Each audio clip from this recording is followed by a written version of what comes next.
Hello everyone. Today I'm going to share a novel with you that has a captivating plot. In the story, the relationship between Kaya and Matteo is full of contradictions. On the one hand, Matteo is unaware of Kaya's past, while Kaya is trying hard to hide her crimes. On the other hand, they are building trust and intimacy. Isn't this interwoven conflict fascinating? Come and explore this complex emotional world with me. Chapter 28: Pancakes for Brunch. We should invest in a mini fridge, I suggested, my voice tainted with the humor that often colored my words. Matteo's serious tone contrasted sharply with mine as he asked, "Why would we do that?" "Because sometimes I get thirsty, but I don't want to get up because you're warm," I explained, fueling the car slow as we entered the expansive garage adjacent to the pack house. The structure was a necessity, given the number of pack members residing in the main building.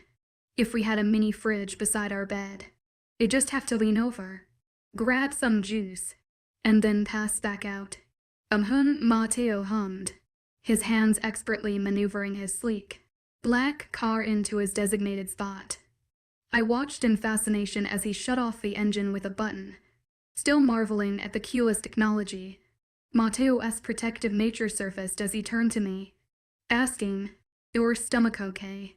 The question sent a flutter through my insides, and I silently willed away any potential nausea. I nodded with a smile, reaching for the bottle of motion sickness medication. "Yeah, this is like my new heroin," I joked, but immediately regretted my words as Matteo's expression darkened. The memory of his mother's overdose hit me like a punch to the gut. "I mean, not heroin. No, not that. I don't like needles," I stammered, my clumsiness with words making the situation worse. Matteo, ever patient with my verbal missteps, simply rolled his eyes. He took the medicine from my hand and exited the car without a word. "Hey, wait for me. I have small legs," I called out, scrambling to catch up with his longer strides. I could have sworn I heard a chuckle, but by the time I reached him, Matteo's face had returned to its usual stoic mask. "I know you laughed," I said confidently as he punched in the security code. "Shut up," he retorted, the hint of affection in his voice making me smile. The lock clicked open, and we stepped inside the pack house. As we entered, we were immediately greeted by a familiar face, one I felt like I hadn't seen in weeks. "You guys said you'd be home an hour ago. I've been waiting here the entire time like an idiot," Jack complained. "Hes not lying." Daniel Law's voice sounded from somewhere in the area. "From where?" "I don't know." Well, she was hungry and wanted to try pancakes, so we got brunch," Matteo said casually. "Pancakes," Jack repeated as if he was positive that he heard Matteo correctly. "Brunch. Yeah. They were so good. My dad never let me eat them," I replied. I always wanted to try pancakes, but my father was a fan of my brother and I eating sugary food. We had a pretty solid diet of meat. "Since when do you eat pancakes?" Jack asked Matteo. "I don't. Kaya ate them. I just sat there," he stated simply. "What?" Jack whispered to himself in confusion. I could pretty much guess it was because Jack knew just as much as I did how impatient Matteo is and how much he dislikes being around me when I eat food. That was never a secret. Anything I should be aware of before I'm pleasantly surprised. Matteo cut to the chase. Sarcasm dripped from his monotonous, deep tone. "Nope. Not really. You've got a phone call this morning. But that's about it. Patrols are smooth. And the group we sent to Parvis Pack returned yesterday afternoon all in one piece. Once again, I had the situation under control." Jack smirked proudly. He was such a dork. Matteo hummed, unimpressed. Without another word, Matteo pushed past Jack and headed toward the direction of his office. I was gonna follow behind him, but Jack stopped me before I had the opportunity to. His hand had a firm grasp around my bicep, halting me from continuing forward. I asked, looking into his emerald green eyes that no longer held any joking emotions within them. Do you want to talk about what happened? He asked, making my lips flatten. I knew he was just asking because he was trying to be supportive, but it really was not wanted. I have no clue what you're talking about, I stated without a single waver in my tone. He took my hint and nodded, sending me an apologetic smile. Okay. I'm just glad you're back. Kai, we all missed you around here. Jack chuckled as he released my arm. It's been too quiet. It's been like a day. Relax. I retorted with a laugh of my own. A day too long. I rolled my eyes at his childishness. Whatever. Seriously, it's weird around here. You and Matteo have been bouncing in and out of our pack grounds.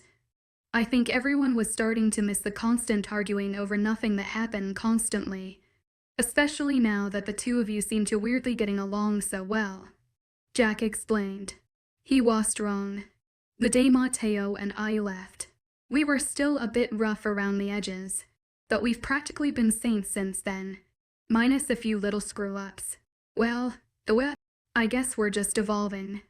I shrugged, not trying to think too much about it. I'm going to go find Matteo. All right. I guess hanging out with me isn't as fun as it was before. I get it, Jack joked, feigning hurt. Oh, shut up, I snapped, punching his shoulder. Nope, get out of here. Leave me like you always. You're so stupid, I chided before turning away from him. We will talk later. I swear, I shouted back at him as I made my way down the hall. Yeah, I'm sure. I had to admit, I did miss talking to Jack. It was weird to admit considering I never had anyone that was blood related to miss in the past. But I miss Jack. I guess I could consider him even a friend at this point. Weird. Gives me chills. Knock. I'm coming in, I hollered as I tapped on the door to Matteo's office with my knuckles. I opened the door to be greeted by the sight of Matteo standing over his desk. He was looking down at it, unmoving. I couldn't see the look on his face. His back was the only thing facing me in that moment. Matteo, what did you do? His words were as soft as air. It was as if it hurt him to say them. Almost like he didn't want to believe he was actually asking me that question. What? I asked, not sure what he was talking about. He couldn't have possibly known that I accidentally dropped his toothbrush in the toilet on our way out of the hotel this morning. I washed it, but I was going to replace it. I swear, Matteo didn't say anything. He didn't turn to face me. He only pressed a button on the phone. My eyebrows drew together in confusion. Alpha airs easy, It's Adrian Rache. My heart stopped. My blood went cold. I couldn't remember how to breathe. I wanted to run out of the room, but my feet were glued to the floor as the audio continued to play. I would like to apologize in advance for the inconvenience. I am truly sorry for the abrupt call, especially at this time in the morning, but I would like to ask for assistance on behalf of the Vindicta pack. A rogue wolf has escaped our custody, murdering my mate in the process a few weeks ago. We've been searching for her ourselves, but we have yet to come up with anything. We believe she is dangerous, and we would greatly appreciate your services. We just want to put an end to the issue before anyone else is hurt or anything else happens. Thank you for your time. That's very vague, I replied uncomfortably. Was my tongue always this dry? Yeah, that's what I thought too. That is until I saw this, he said, angling his computer screen in my direction. Yeah, my tongue has never been this dry. In the computer screen was an email with 2 pictures attached. They were both of me when I was 15. One was a front view, and one was a side. There was a large purple bruise surrounding my left eye which stood out vividly against my pale skin. My lip was busted. My shirt I had on was torn down the shoulder, allowing everyone to see the wound on the inside. And to top it all off, I was smiling like a mafia cur in the photos. I looked like someone just told me that I had just won the lottery when, in reality, I had just been caught for slitting the neck of their beta. That's a terrible picture of me, I huffed, crossing my arms. The loud slam of Matteo's fist on his desk caused me to jump. I went from irritated to terrified really fast. Oh yeah, I forgot. I've been busted. Kai, do you know what the FK this means? Matteo growled, turning around to face me. To say he was angry was an understatement. It never seemed Matteo lose control of himself to his wolf. It was something I found so interesting about him. That was completely out the window now. Though, Matteo's eyes were completely glazed by darkness. You could hardly tell that under it all. There were indeed blue eyes. Not exactly, but I'm just going to assume it's not good, I answered. It was a terrible response. I knew as soon as I saw steam practically start coming out of Matteo's ears. He was livid. You murdered the Luna of one of the strongest packs in North America. Kai, they're going to F-King hunt you down and kill you. So I was right. It was good. I mumbled quietly. I paused for a second thinking about what he had just said. Wait a minute. I didn't kill that dumb Luna. I snapped her neck. She should have recovered from that. I accused. I may not be a genius, but I did know my own species. Matteo seemed to shut down at that point. His eyes went blank, and an unreadable expression replaced his obviously angry face. He seemed extremely relaxed, which freaked me out 10 times more than when he was screaming 2 seconds ago.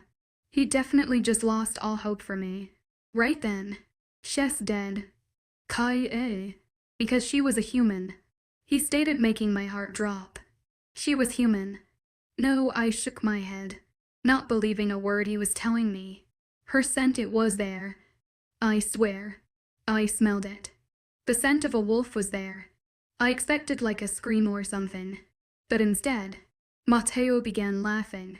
It was like a oh, what a big misunderstanding laugh now. It was a psychotic, bone-chilling laugh containing absolutely no amusement that had even the hairs on the back of my neck standing on end. She was marked. Caillou smelled the mark from her alpha mate, the same mate that is currently hunting you down to F-King kill you. You murdered a Luna. A human Luna. Matteo, when were you going to tell me? He interrupted me. I shook my head, looking anywhere but into his eyes. I couldn't do it. I didn't even know. I thought she'd wake up. I stressed. When were you going to tell me that you were locked up for F-King years? He spat, making my chest burn. I assumed he knew that by the dates on the pictures, or else some information was also sent within that email. I wanted to die in that very moment, but not like forever. I wanted just a temporary death, just for like the next hours. I opened my mouth trying to find something to say, but I couldn't. I cursed my father in that moment. Maybe if I attended school, I would have had a better vocabulary to talk my way out of the situation. You were never going to say a damn thing, were you? Did I have to tell you? You got a F-King rogue for a mate. It never crossed your mind that I was a murderer, that I was a monster. This is how we live. Don't tell me that you were naive enough to never think that lowly of me. Look at me. You know me. What more do you expect? I shouted, feeling not only hate for the situation, but for myself as well. I had to survive. Matteo, I had to get out of there. Morals were out the window at that point. The room settled into a tense silence. I think neither of us knew what to say. We didn't know what to say to each other or about the situation. It was just silent. You were the rogue wolf that murdered their beta 4 years ago. Weren't you? Matteo asked in the same tone that he had when I first entered the room. He was terrified to hear my answer yes. I was about to lie. Not when he already knew the truth. Why? I gulped at his question. I don't know. Anymore. It made more sense back then. I was trying my hardest to sound as honest as possible. I wish I could take it all back. I'm not that person anymore. Matteo removed his gaze from me and moved it to the floor. His teeth caught his bottom lip and just held it there for a moment. It was obvious that he was deep in thought. How many others were there? He asked. I clenched my teeth together, wishing. Somehow, that this was easier. I really don't know. I mumbled quietly. I never kept count. There were too many to keep count of. There were too many accidents. Too many almost deaths. Too many I didn't knows. There were too many people that I did know and too many people that I didn't. There were too many people that got in the way or were just in the wrong place at the wrong time. There were too many people to keep count of. Kai, don't lie to me. Matteo, I really don't know. I affirmed, raising my voice. There's just too many. It could be hundreds for all I know. But why? He repeated. I drew in a large breath and ran a shaky hand through my hair. It's all that I knew. The room fell into a deadly silence. Again, Matteo's thick brows were drawn together, and a frustrated expression took over his features as if he were trying to figure out the hardest math problem in the universe. I'm sorry. I choked out unwillingly. Sorry was such a foreign word to me. I wasn't even sure if I was pronouncing it correctly. But I can't change what happened. I thought differently before I met you. A part of me wanted to take back the last sentence. It hurt a little piece of me to admit it, but I knew I had to get it out there. If there was any chance that Matteo was going to turn me into丨Rache, I had to use his emotions against him. I had to use his feelings toward me in order to keep me protected. His intense stare stayed glued to the floor.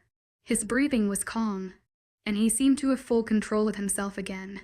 His posture was no longer tense or rigid. Instead, it was relaxed. He seemed totally in control.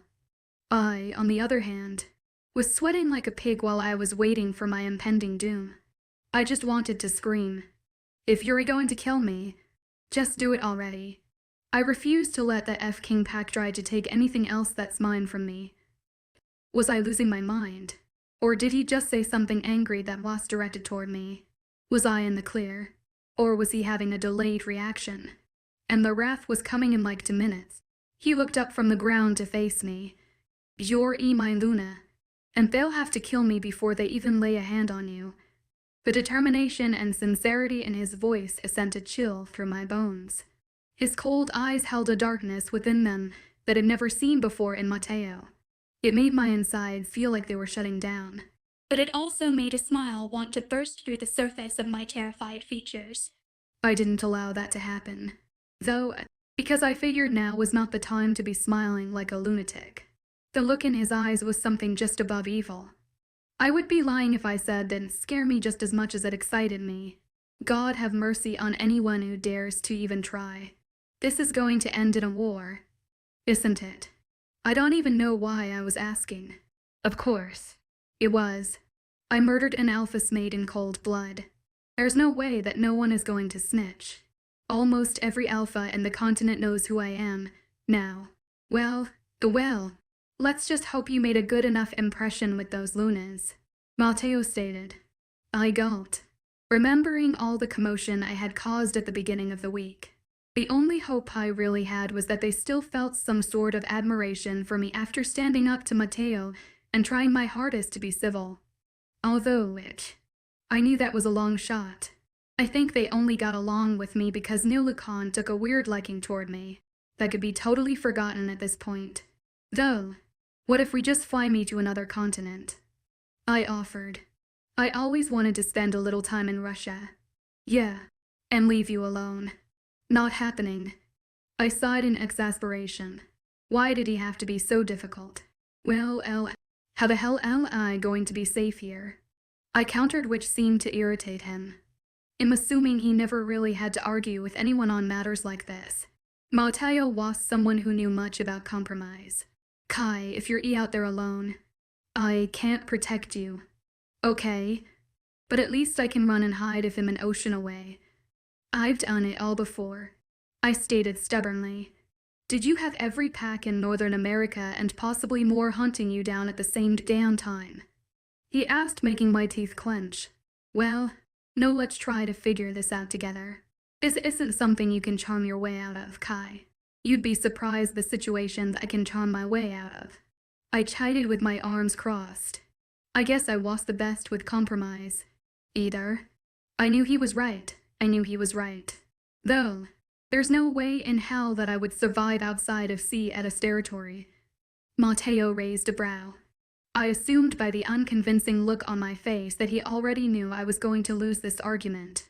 I needed his protection. There was no way in hell I could possibly escape Vindicta. They already tracked me down and took me into custody once just by themselves. They could definitely do it again with the help of other packs across the continent. God, fine. I sighed, agreeing unwillingly as if someone was holding a knife to my throat. What's the plan of action? Well, he began as he took a seat in his leather chair behind his desk. I secretly wondered how many times Jack had sat in it and pretended to be Matteo while we were gone. I would have done it like 9 times. We need to make sure there are packs out there that actually like you, first of all. Great, because that won't be the hardest, most depressing thing ever. And that was the beginning of the shit storm I had managed to create with one dumb-ass decision. Go figure. Chapter 20 Nayak. I think immature and I've been on high alert recently. Honestly, I think everyone has been. The pack was notified about our little predicament.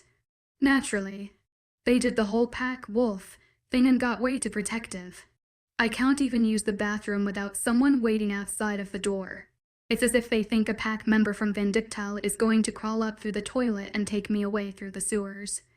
On the other hand, Matteo and I have never been closer. As cheesy as it sounds, we don't spend every waking moment together. I don't think we could actually manage that without one of us killing the other. But we do spend an unusually large amount of time together. We don't argue much, either. If anything, we don't argue at all compared to how we used to be. I'm trying to learn to be a better listener while Matteo is attempting to be more patient. We both pretty much suck. But we're getting there, even though my way of being a better listener is just nodding like I understand what he's talking about. And his form of being more patient is just acting like he doesn't hear me when I say something stupid. I think we should write a book for new mates on how to get along if you hate each other. Matteo thinks I need to learn the alphabet first. Anyway, it's been a little over a week since Matteo heard the phone call from Viandai as Alpha. Adrian. Since then, we've had about 4 small groups ranging from 2 to 5 people try to come into our borders. Since then, we've also had about 4 small groups ranging from 2 to 5 that need to be either buried or burned. One would think after the first group, they would stop sending over more. I oddly find it all to be a bit humorous. At first, I'll admit I was a bit nervous. I'd never been stuck in a predicament like this where I cowled and run and hide. But after watching Matteo handle everything over the past week, I just think it's funny how Adrian Rache thinks that his pack could even set eyes on me. Matteo may be a bit violent, but he's much more intelligent than I have ever given him credit for. He briefly explained to me how his stack is set up. Once he took it over from his father, he set up several factions within his territory and put what I like to think of as a makeshift alpha in charge. Basically, since Matteo's pack and territory expands over several states across the eastern United States, it's too large of an area for him to efficiently make sure his pack members are not only obeying his rule, but are also okay.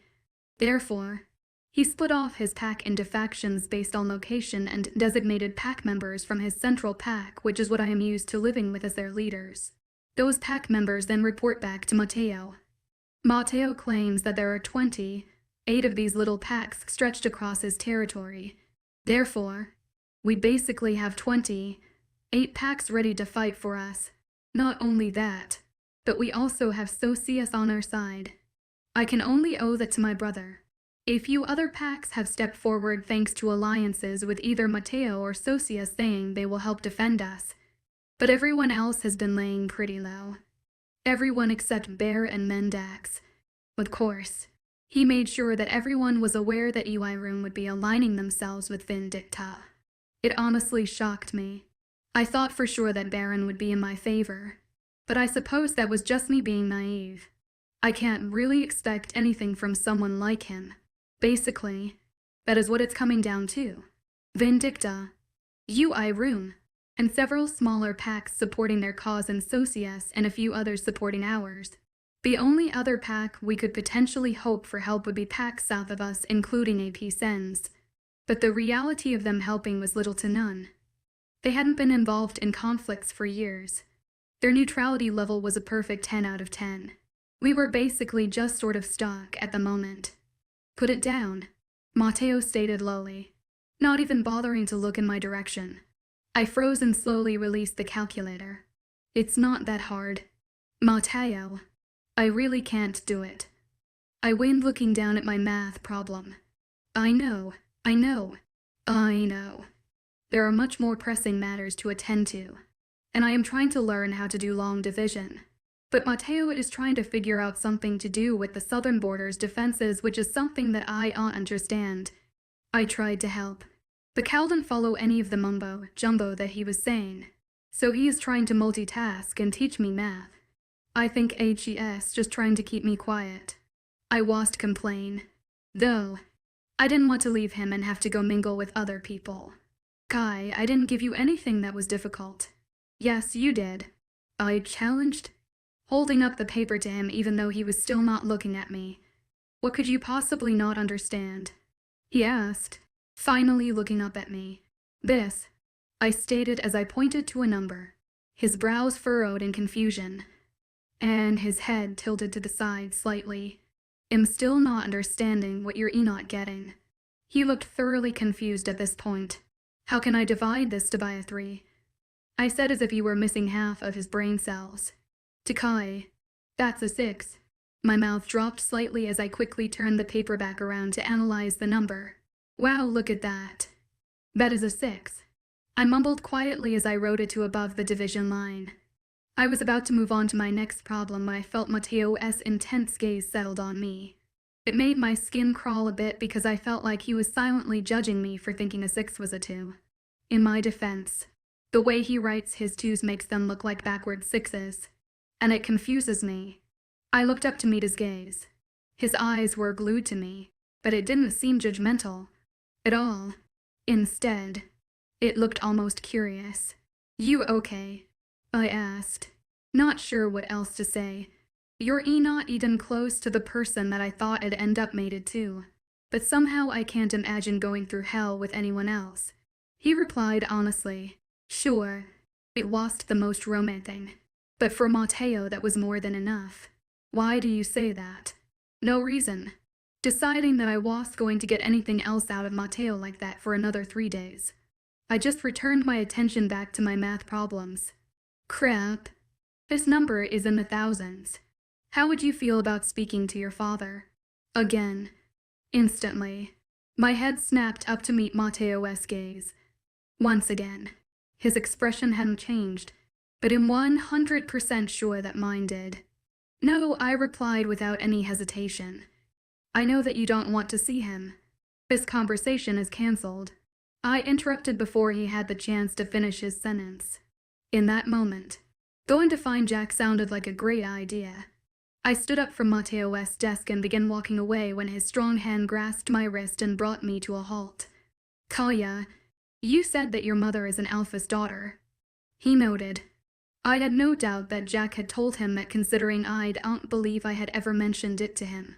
That means somewhere out there, there's a pack filled with your family. We need that. We have Socias on our side. The packs that support Socias will follow. I argued, knowing that it was a very weak argument with very little support. You murdered someone's mate. Alliances might not help this.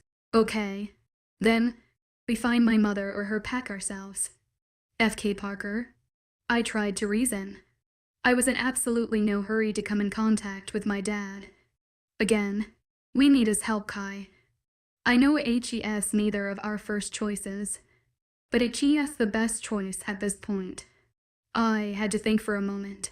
He had a very valid point. Well, even if I wanted to. He said it's not safe outside of pack rounds. I accused, thinking I was definitely going to outsmart him with that one. Socias is an 8-minute drive from here. Well, that's why HES here. Wait, what? There was absolutely no way I just heard him correctly. Maybe I needed to go get my hearing checked. Yeah, There's definitely like a piece of bread stuck in my ear or something. Parker HES here. Matteo repeated. That response was the first one to ever actually cause me to swing at my mate. I don't mean like a slap. No. I full on was hoping that my fist was going to knock out a tooth. Matteo managed to grab my fist in his hand and spin me around so that he was able to hold me against his chest and restrain my arms. If I didn't feel so betrayed, I would have definitely made a quick, little internal comment about how much I enjoyed our position. It was not the time. Though, Kaya, please hear me out, Matteo begged, but his tone of voice was more like a demand. How could you do this? You of all people should know how much I don't want to see him, I accused as I struggled against him. I was hurt. I won't lie. Do you actually think for 1 second that I want to put you through that? Again. I don't. But of I'd rather you be pissed and upset with me and the rest of the world than dead. I refuse to apologize to you for that. I ground my teeth together trying to think of an appropriate response. Dead. He honestly thinks that I'm bound to end up dead if we don't get my dad's help. It if King run before I wound up dead. Matteo, whether you do like it or not, I stated bitterly as I twisted myself violently out of his grasp. You act like I don't know how to take care of myself, and not some little princess that hid behind a pyre life. Our eyes were staring directly into one another's. I was silently daring him to say something, anything. He just seemed to be attempting to solve some riddle that I was throwing his way. It's not that complex. Alpha idiot. Fine. He eventually concluded after a moment of our challenging stares. What? It's not that easy. It's never that easy. If you honestly believe that not seeking help from Parker is the best way to solve this situation, then I'll believe you, he stated simply as he sat back down into his chair. Or you just gotta agree with me, I asked in disbelief. What I really wanted to ask was if he was on rugs. Yep, he nodded, seeming completely genuine. If you think it's the best plan for you and everyone around you, then that LL be the plan. As if the conversation never happened. Matteo's attention resumed back to whatever he had been previously looking on his desk. What? I repeated, earning Matteo's attention. Once again. Vampire deception. I drank Nathan and EY wet. As an undocumented changeling and forced to cause the low-level witch, he asked. His eyes filled with a mischievous innocence that managed to irritate and stump me all at once. I just stood there like an idiot with my jaw slightly dropped. I was utterly confused by this situation. Matteo took my never-ending silence as a sign to continue what he was doing. WHA, you just what? Can you grab Jack for me? I forgot to ask him about God. Knock it off. I can't take this whole rest your opinion thing you've got going on. I snapped, finally earning me his full attention. No, I interrupted him before he had time to say anything stupid that would further confuse me. This isn't how this is supposed to go. We both know that, ugh. I couldn't even finish my sentence. I was wrong. I knew that. He knew that. So why the hell was he fighting me on this? As I groaned in anger, I spun around on my heel and began exiting Matteo's office. Where are you going? Matteo's voice carried to my ears from behind me. To speak to my father. If he was going to lead me in the right direction, I guess I was going to have to do it myself. Yuck. I think immaturing.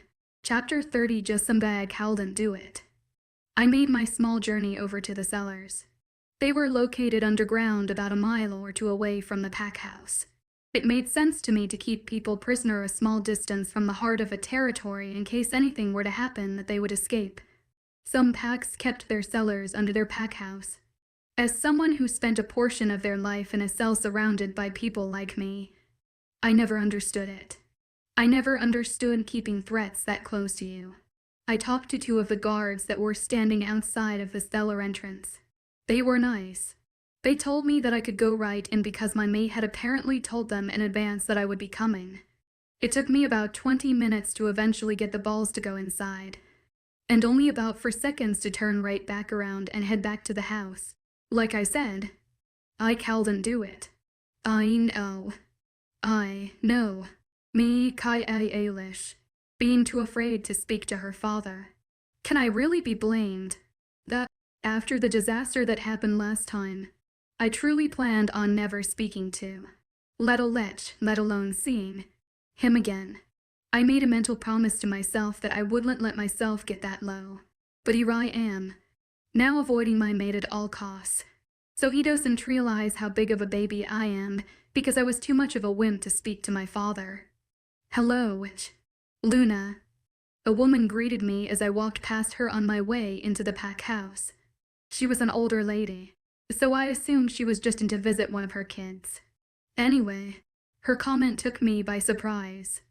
I don't think either of us were prepared for the UCK. Hi, that I responded with.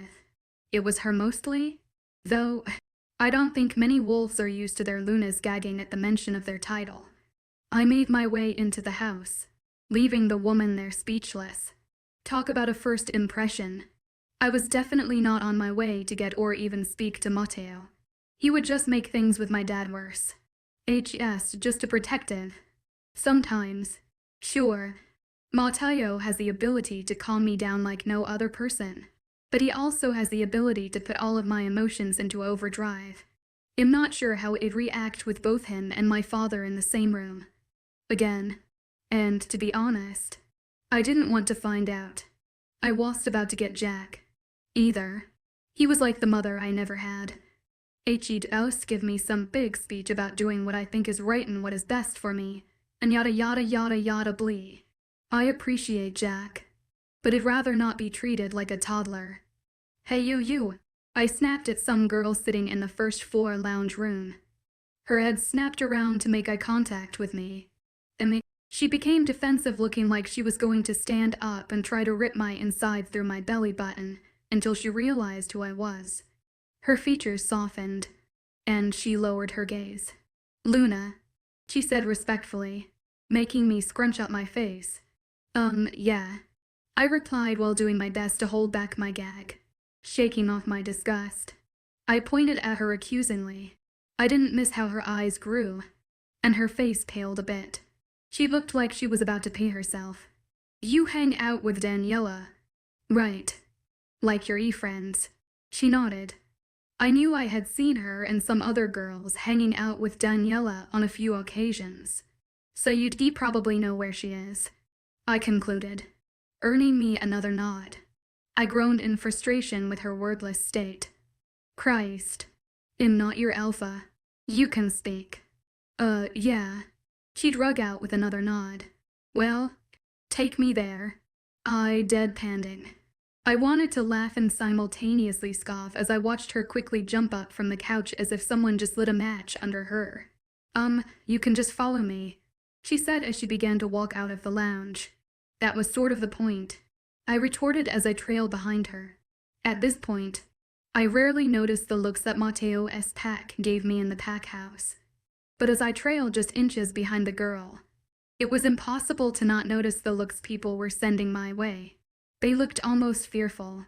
Not for me, but for the poor girl who I decided to use as my own personal GPS. What did they honestly think I was going to do to her? Beat her? Humiliate her? Burn her? Kill her? I get that I don't tend to associate myself with any of the people in the house other than Matteo, Jack, and Donnie on a good day. But was it really that weird to think that I was capable of being friendly? I brushed off all of the weird stares that I was receiving, and followed the girl all the way to a third-floor lounge. She stopped at the entrance and pointed toward the couch. I spotted a familiar abundance of long, blonde locks cascading off the arm of the couch. Leave, I stated lowly. Yes, Luna, she replied quietly, and quickly left my side. Wow, you're finally accepting your place. Danielle chuckled from the couch. I thought I had been quiet enough that she wouldn't hear, but that was probably pretty stupid of me to think. I decided to ignore her statement rather than getting into an argument, and made my way over to her instead. She was laying across the couch reading a book. Her eyes never moved away from the words on the pages to meet mine. Is there a reason that you're staring at me like that? I need you to come with me, I stated, trying to keep the embarrassment out of my voice. Where? She asked, seeming uninterested. To speak to my father. Is that in order as my alpha? She asked, making my brows knit together. I shook my head, but she was even looking at me to see it. So I just felt like a total idiot. No, it's a plea as a friend, I stated bravely. I never really thought of Donnie as a friend, but I guess she was as close to a friend, besides Jack, that I had. My response managed to catch her attention. Our gazes met one another, and the snarky look on her face fell. For the first time, I think Daniela actually felt something other than hate for me. Okay, kid. That's how we ended up back at the entrance of the cellars. The guards who I had brief conversations about Taco Tuesdays and how the sun is actually just a star about an hour ago greeted us. Back again. Luna, the one on the right side of the door, asked. Yay, I grunted as I opened the cellar door. The musty smell of the cellars immediately violated my senses. You were already here? Donnie asked as she trailed behind me. I don't want to talk about it, I muttered, causing Donnie to laugh. The door shut behind us with a very loud thud. It made everything seem much more dramatic than it actually was. I wasn't afraid of the cellars. I didn't even feel the slightest bit of discomfort in them. Maybe a few years ago I would have, but they just seemed like another room to me. What made me uncomfortable were some of the people inside of the cells. One guy was missing an arm. Tell me that is not just strange. This way, idiot. Donnie piped from behind me as I was about to ask what happened to the dude's arm. I turned to find her, but the only thing left in the hall was the echo of her voice that trailed away down another hall. Come on. You might want to get that looked at. I noted to the guy missing his arm sitting in the corner of his cell. He growled lowly at me, and I took that as my signal to leave Dan. I shouted, earning me at least 7 low growls. 2 shut-ups. And one very irritated someone ripped the bitch's throat out. The people in here were much more irritable than anyone was in Vindicta. I rounded a corner to see Daniela kick someone in the head through the openings of the steel bars of their cell door. His body was limp on the ground, and the kick didn't seem to faze him at all. Dan Achius dead, I stated. It didn't take a genius to see it. Yeah, she mumbled as she took a key out of her pocket and unlocked the cell. She walked in, stood above the man, and in one swift motion stomped her foot down on his head. That was the most unnecessary thing I've ever seen, I stated, bored-lie as she removed her now bloody shoe from the man's now caved-in head. He had obviously been rotting away down here for a few days. The stench was a clear indicator of that. The smell was only getting worse now that the man's head had a size 7 hole in it. Just making sure. Fair enough. I shrugged and continued following her to another wing of the cellars. This part was different. It was quieter. It was calmer. It made every hair on my body stand on end. What is this? I asked, running my hand across the now white walls, which were a big change from the cracking gray ones. She hummed, seeming to try to think of the best way to put what she was thinking. We like to call it time out. Oh, I wasn't sure if I should press the question more or not. Donnie is pretty straightforward with me, so I figured if she was holding back then I should probably just drop it. We made it to a large door that almost looked like the entrance to a walk-in freezer. The thought crossed my mind that maybe they froze him. It was too far-fetched for Matteo. It heard about this pack doing worse. As Daniela quickly typed something into a keypad to unlock the door, she turned to look at me. Take a breath. Kai, you look like you're gonna pass out, she advised, making me aware of my body. I felt cold, which I figured was just from being underground, but I was sweating like a whore in church. My hands felt clammy. I cowled and stopped tapping my foot, and am pretty sure my eye was twitching like I was on cocaine. Honestly, I cowled and pinpoint why I was so terrified of seeing my dad. I knew there was no way he could physically get to me. Even before, I knew there was no way. He was chained inside of a cell, and he most likely still is. He couldn't touch me, or hit me, or hit me, or slap me, or come in any physical contact with me. Maybe spit on me if he had really good aim, but he couldn't do anything to physically cause me any harm. I had the advantage. Yet I still felt like we were on an uneven playing field with him having the upper hand. There is absolutely no reasonable way for me to describe it. You want me to come in with you? Daniela asked, which managed to pull me from my thoughts. She had the door unlocked. She just had to open it. No, I replied quickly as I grabbed the handle.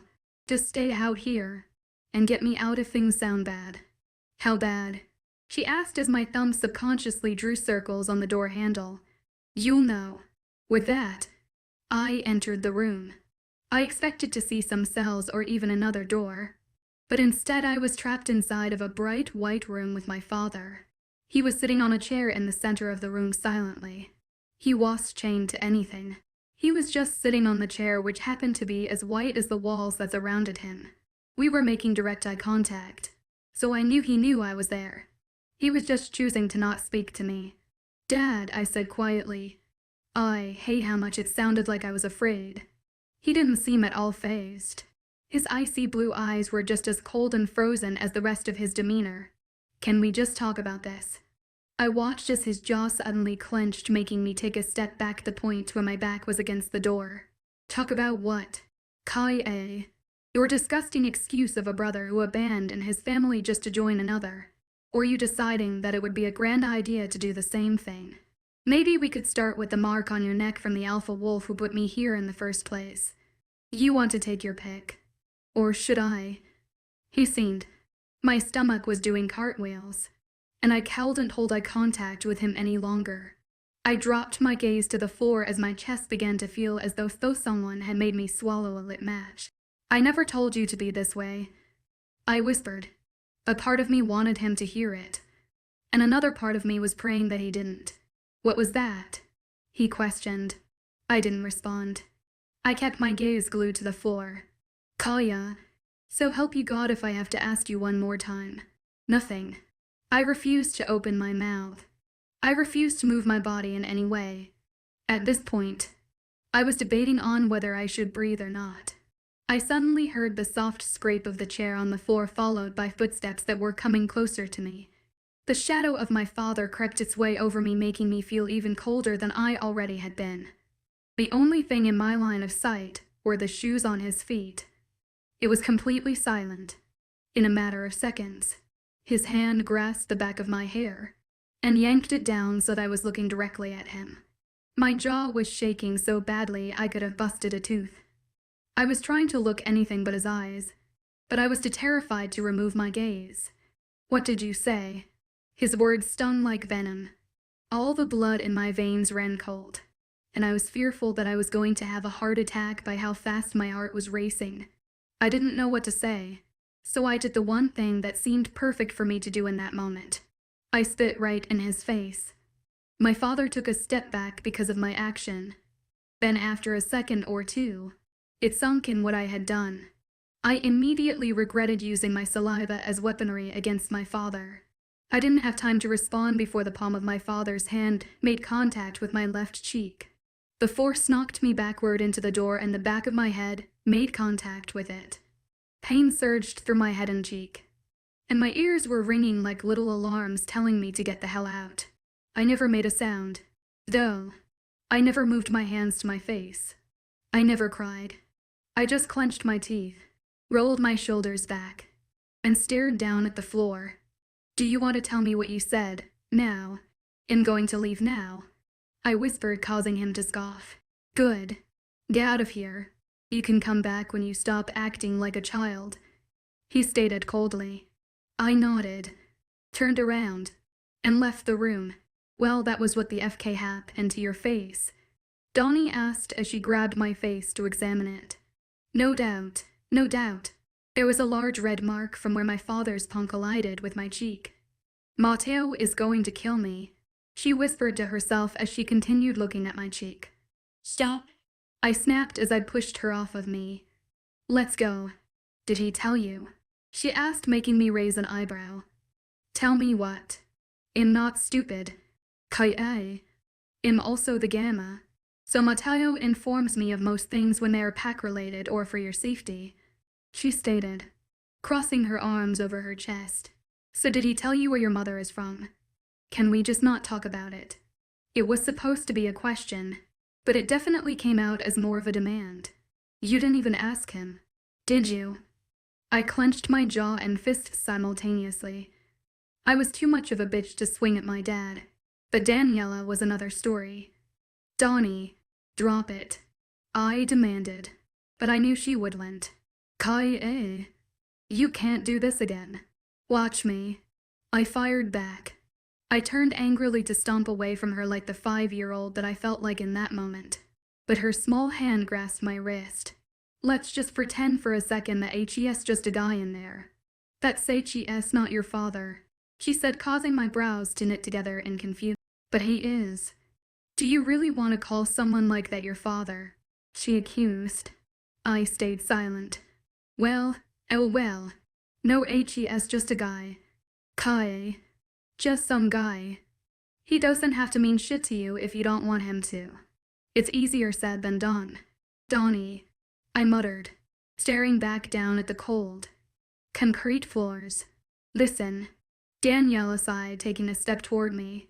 I know how it feels to have a parent think you aren't good enough, to have a lot of people think you aren't good enough. A parent especially. I'm a girl doing what everyone believes is a man's job. And when I find my mate, he will take over the title that I've worked so hard for, and I'll be pushed back to an equal ranking. But we all know that that's not the case, she explained, using finger quotations around equal ranking. It was a secret that females had less power. They are involved in less. Their opinions aren't heard of as much. They're supposed to be equal, but they aren't. I was told my entire life that it's how it had to be because I'd be good enough. It'd never be strong enough. We're strong enough. We're good enough. You're good enough. Kai. You just have to realize whose opinions about you matter and whose don't. And it'll give you a hint. If their name dosum start with Kai NN with A-lish, then FK them. I was silent. I was thinking. Hard. She made a good point. She made a really good point. But I couldn't help but feel weirded out that Daniela was being so nice to me. It was really clouding my thoughts. I promise as your Luna, I'm going to make sure you don't lose what you've worked so hard for. I stated with certainty and a small smile. She gave me a small smile in return and released my hand. I made my way back to the door. HE's just a man. Kai. Daniela reminded me as I placed my hand on the door handle. Just some guy. It was strange to think that the room felt different. I walked in and found him right back to where he was before, sitting silently on his chair in the middle of the room. Just some guy. We need to talk, I said lowly. My voice was strong, but serious.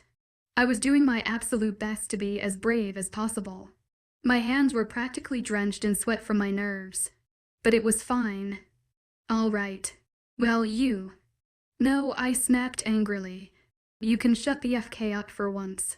And let me speak. You are in my territory. I could see the anger erupt in his eyes. Just some guy. Do you want to say that?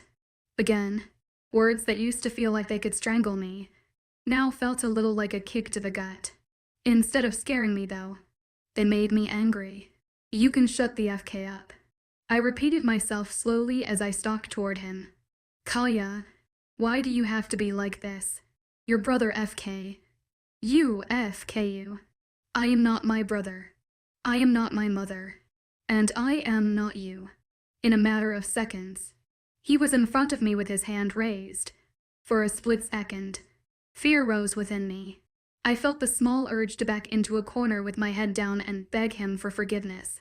But in that moment, I heard it. I don't know if it was my conscience or if Daniela was chanting it like her life depended on it from the other side of the door, but I heard it. Just some guy. As quickly as he brought his hand up, I brought my fist back and launched it dead center into his face. Based on the sound that was made, I either broke my hand or broke his nose. He fell backward into a heap on the floor.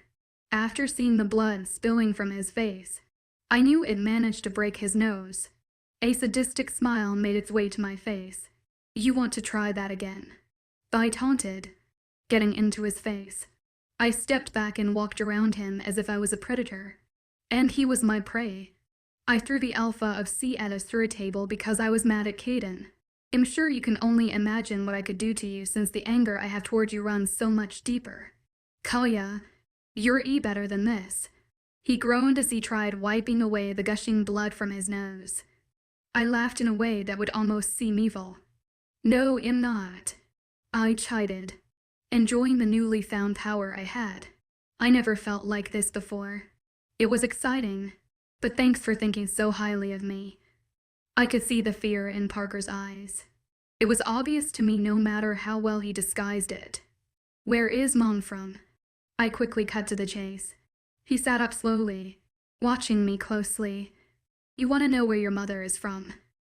No, you're still here because my mate knows that if he killed you, I would have been very upset with him. I responded simply, but if you don't tell me where Mom is from, I might kill you myself. The room fell silent. Our gazes never left one another, as if it were straight from a horror film. Parker's blank facial expression slowly turned upward into a smile. Oh, Kaye. He chuckled. That was good.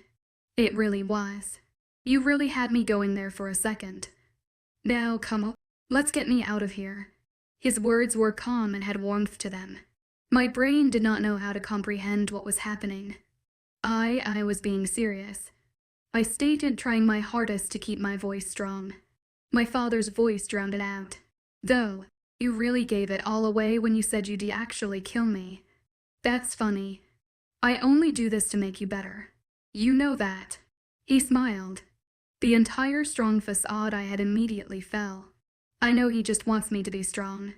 He wants me to be able to handle myself. Yeah. I said quietly. I know. I turned slowly and began making my way to the door. My chest felt heavy. Again. My throat was scratchy, and all that I wanted to do was scream out in an emotional pain. My father's laughter was the only thing reaching my ears in that moment. I placed my hand on the door handle and drew small circles on it with my thumb. I raised my eyes to the door and bit lightly on my lip. Matteo never hits me. I stated quietly, causing his laughter to die down. What was that? Sweetie, he asked with a slight chuckle. Matteo never hits me. Actually, he never does anything to hurt me. Well, not on purpose. I pointed out, feeling confidence in myself. I let my hand fall from the handle of the door and turned to face my father, who was now standing. And he never makes me feel dumb. And HES had so many opportunities. You know, I still can't read. Right. Do math. Things you said I would never need to know how to do Kaye. Matteo is teaching me. I can spell my name. His name. Jax. Daniel Loss. Moans. I still can't spell a lot. But HES teaching me. And somehow, he manages to do it without making me feel stupid, comparing me to everyone else. My voice was quiet, but I felt strength in my tone. I was trying to act brave. I was trying to get my point across. He cares about me. He cares about what's best for me. And he does it without making me feel like less of a person than I actually am. I just want to see you strong. My dad concluded, speaking just as quietly as me. You've already lost your son. Mom is nowhere to be found. So I'm going to take a wild guess that you've lost her too. I already have someone that I love. So I wouldn't take losing you nearly as hard as you think. Without me, you'll have no one, nothing. Don't try to lose me. Till we both settled into silence. I wanted to continue, but didn't have the slightest idea of what to say. There was too much. There were too many things I was feeling, and I didn't know enough words to properly express them. Deciding it was best to just leave, I turned toward the door. I raised my hand to the handle when he finally did the most fatherly thing that HED ever done for me. A P-Sense, he admitted. She was from a P-Sense. With that, I left my father in the cellar without a single word or even glance in his direction.